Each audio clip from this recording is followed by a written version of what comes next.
Ayan, ayan, ayan. Nagluto na naman ako ng kaldereta. Kalderetang baka.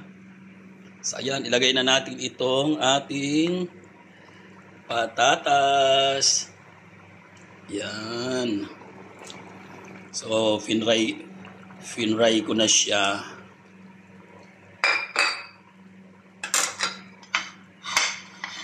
Itong ating carrots.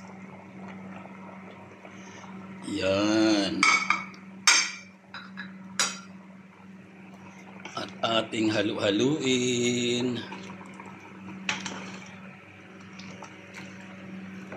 Hintayin na lang natin na maluto. Kasi ano na to eh. Prinito ko na itong mga patatas at saka yung carrots niya. Hintayin na lang natin mga ilang minuto.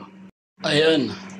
Ayan na guys. Ready na ang ating kalderetang baka. Nakagutom na. Anong petsa na. Wala pa akong kain. So tara na. Kain na tayo.